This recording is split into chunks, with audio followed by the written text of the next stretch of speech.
नमस्कार। कक्षा नवम में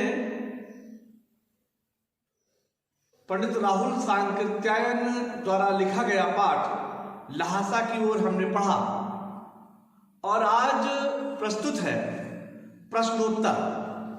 तो प्रश्नोत्तर प्रश्न नंबर 1 है। प्रश्न 1,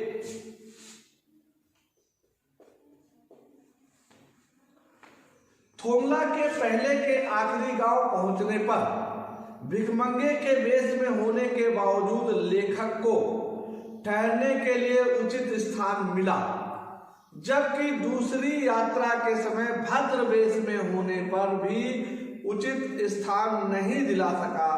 भद्र वेश होने पर भी उचित स्थान नहीं दिला सका, क्यों? तो देखिए, ये बहुत कुछ उस समय की मनोवृत्ति पर लोगों के निर्भर होता है। उत्तर है बहुत कुछ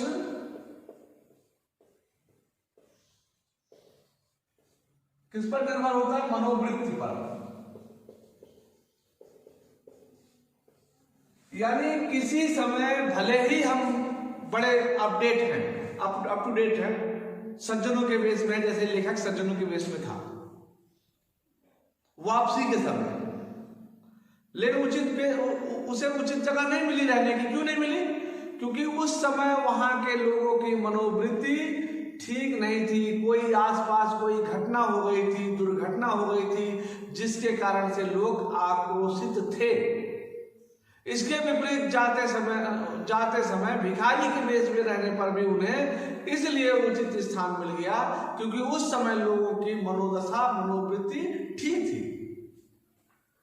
प्रश्न नंबर 2, उस समय तिब्बत में हथियार का कानून न रहने के कारण यात्रियों को किस प्रकार का भय बना रहता था? तो प्रश्न नंबर 2 है,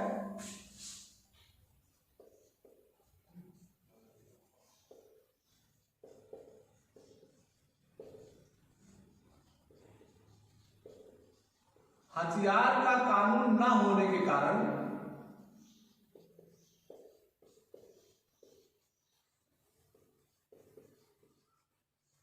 यात्रियों को निम्नलिखित भय बना रहता था।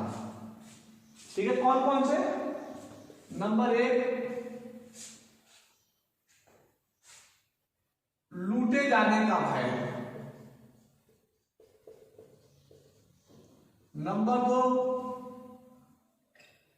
मारे जाने का भय।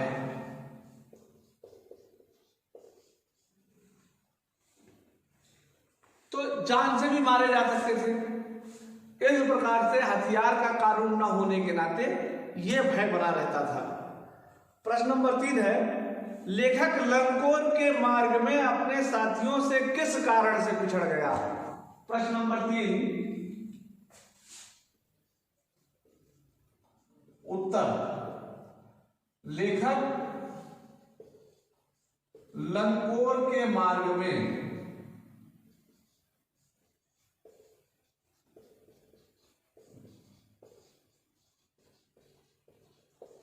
अपने साथियों से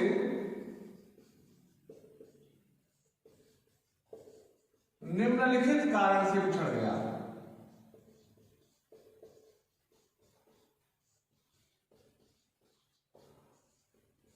नंबर 1, आपको अच्छी तरह पता है, आप लिखोगे ऐसे, घोड़ा सुस्त था।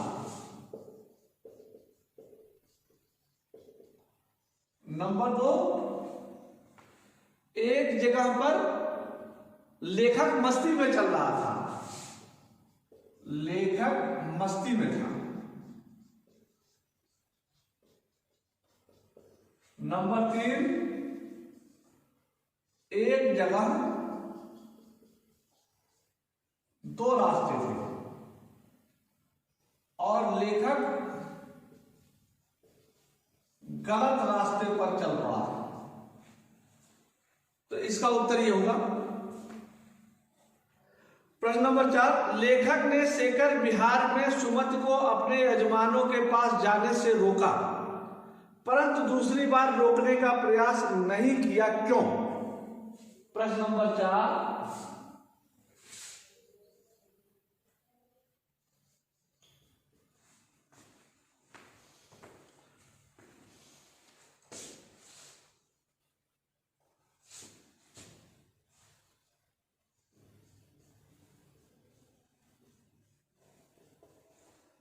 पहली बार इसलिए रोका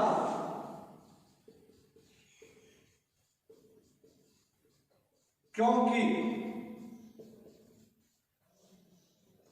उसे डर था कि सुमति देर से आएगा।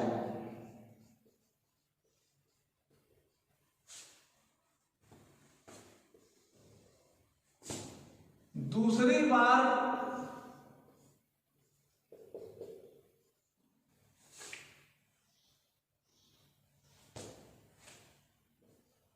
जाने दिया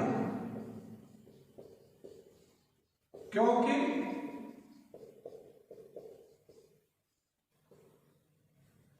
पुस्तकें पढ़ने में व्यस्त था।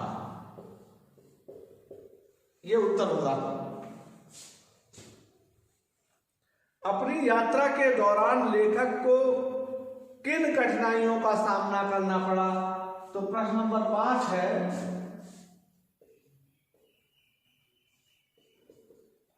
निम्नलिखित कठिनाइयों का नंबर 1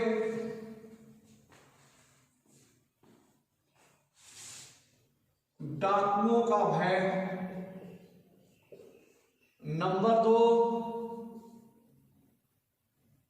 भूखा रहना पड़ा, नंबर 3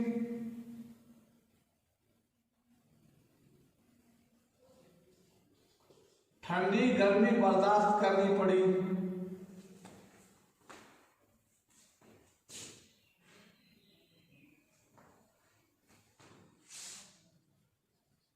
ठंडी गर्मी झेलनी पड़ी, नंबर 4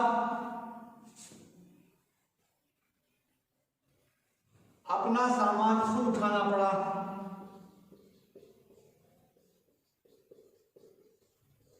इस प्रकार से प्रस्तुत यात्रा वृत्तांत के आधार पर बताइए कि उस समय का तिब्बती समाज कैसा था। तो उस समय का तिब्बती समाज सीधा था, सरल था, लोग एक दूसरे के साथ प्रेम से रहते थे, अपरिचितों के साथ भी किसी प्रकार का भेदभाव नहीं करते थे। वहां लोगों में छुआछूत, अस्पृश्यता जैसी कोई बात नहीं थी। अब मैं पुस्तकों के भीतर था। नीचे दिए गए वाक्यों में से कौन सा सही है? तो लेखक पुस्तकें पढ़ने में रम गया, लेखक पुस्तकों को शेल्फ के भीतर चला गया, लेखक के चारों ओर पुस्तकें थीं, पुस्तक में लेखक का परिचय और चित्र छपा था। तो क इसका सही उत्तर है। रचना और अभिव्यक्ति, सुमति के यजमान और अन्य परिचित लोग लगभग हर गांव में मिले। इस आधार पर सुमति के व्यक्तित्व की क्या विशेषताएं थी? तो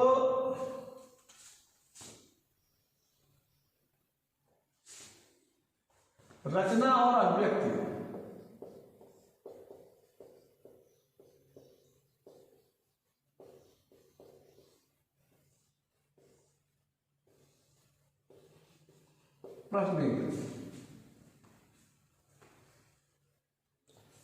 प्रश्न 8 है।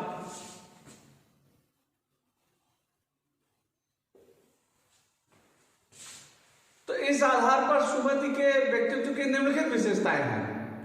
नंबर 1 मृदुभाषी, नंबर 2 मिलनसार, नंबर 3 व्यवहार कुशल, नंबर 4 भौगोलिक ज्ञाता, स्थानीय भूगोल का ज्ञाता,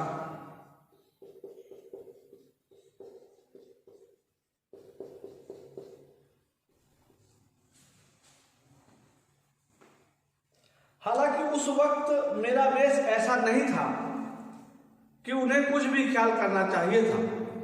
इस उक्त कथन के आधार पर हमारे आचार व्यवहार के तरीके वेशभूषा के आधार पर तय होते हैं।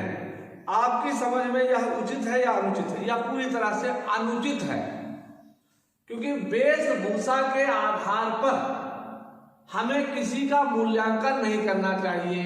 बहुत सुंदर कपड़ों में हो सकता है, बड़े महंगे और सुंदर कपड़ों में मूर्ख व्यक्ति भी हो सकता है, दुष्ट व्यक्ति भी हो सकता है, कृतज्ञ भी हो सकता है, और इसके विपरीत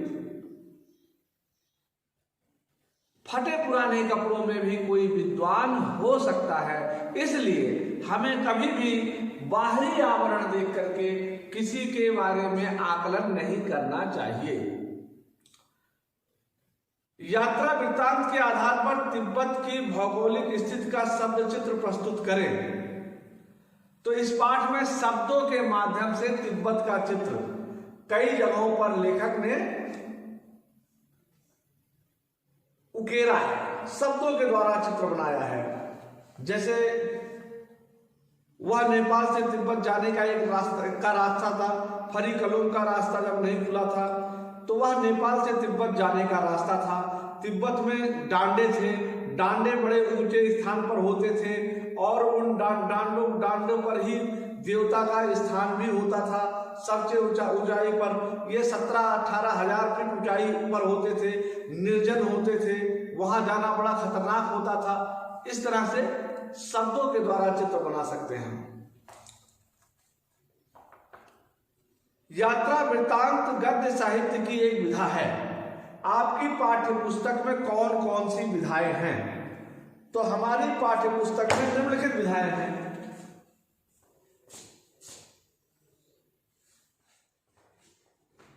प्रश्न 12,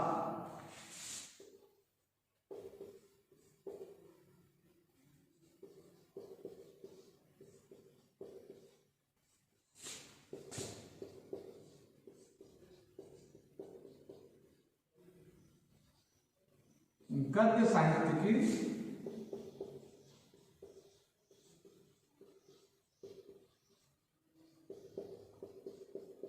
निम्नलिखित विधाएं हैं।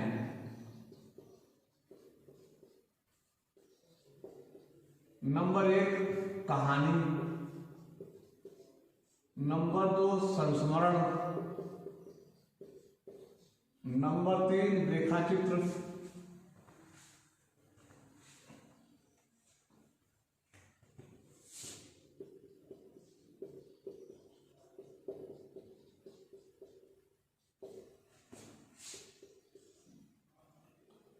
रिपोर्टाज,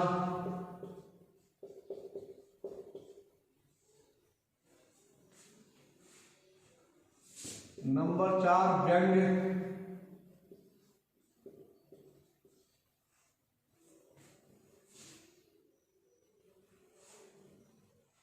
जीवनी,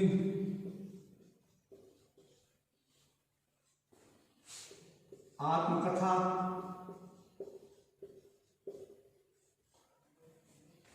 तो देखिए निबंध,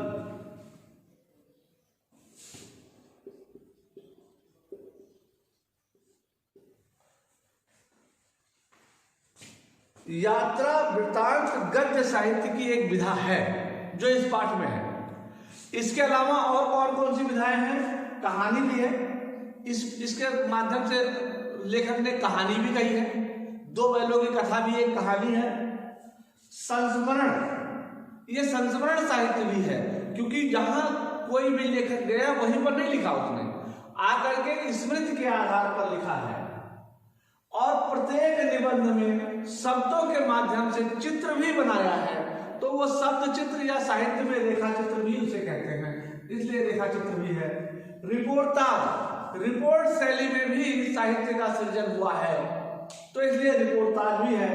व्यंग्य भी है, इसमें हमारी पाठ्य पुस्तक में व्यंग्य कई जगहों पर है, तो व्यंग्य साहित्य भी है। जीवनी भी है, इसमें किसी की जीवनी भी लिखी हुई है और कुछ साहित्यकारों ने अपनी आत्मकथा भी लिखी है। तो इस प्रकार से ये सारी विधाएं हमारी पाठ्य पुस्तक में हैं गद्य साहित्य की। भाषा अध्ययन, किसी भी बात को कहने को अनेक प्रकार से कहा जा सकता है। जैसे सुबह होने से पहले हम गांव में थे, पौ फटने वाली थी कि हम गांव में थे, तारों की छांव रहते रहते हम गांव में थे, अब नीचे दिए गए वाक्यों को अलग अलग तरीके से लिखें।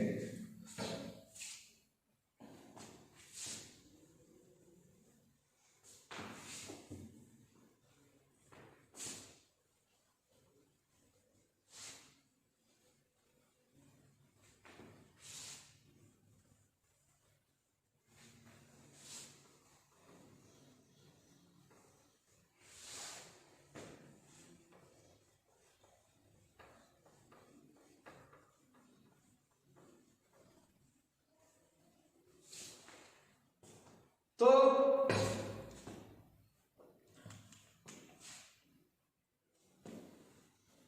वाक्य है, जान नहीं पड़ता था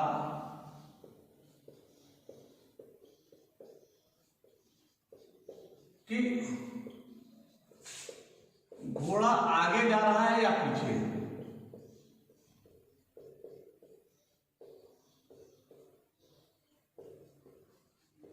या पीछे, इसको हम लिख सकते हैं, पता नहीं चलता था, चलता था कि घोड़ा आगे जा रहा है या पीछे। इसी प्रकार से हम लिख सकते हैं,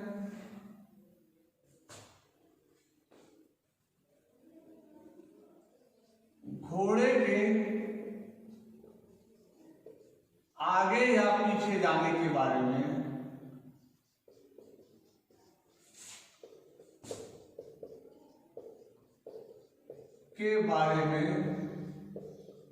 पता नहीं चल रहा था।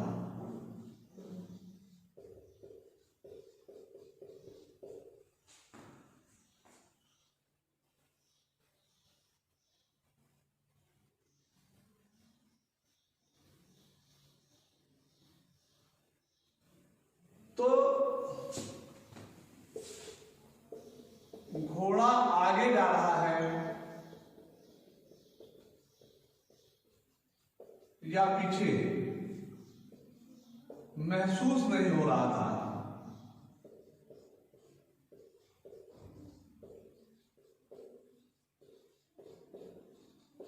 इस प्रकार से हम इसको कई तरीके से लिख सकते हैं। प्रश्न नंबर 14 है,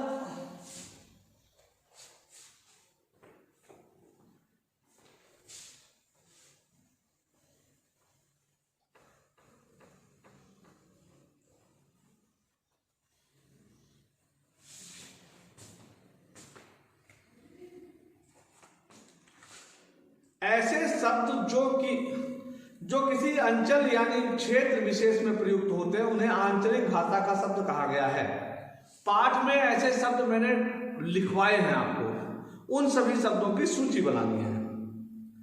पाठ में कागज, अक्षर, मैदान के आगे क्रमशः मोटे, अच्छे, विशाल शब्दों का प्रयोग हुआ है। इन शब्दों से उनकी विशेषता उभर कर आती है। ऐसे ही कुछ शब्द छांटिए और उनकी विशेषता को पहचानिए। तो जो विशेषता नजर आती है और जो मोटे अक्षर हैं पहले उनको छांटिए और छांटने के बाद देखिए उनमें क्या विशेषता नजर आती है। आज के लिए सिर्फ इतना। तब तक के लिए धन्यवाद।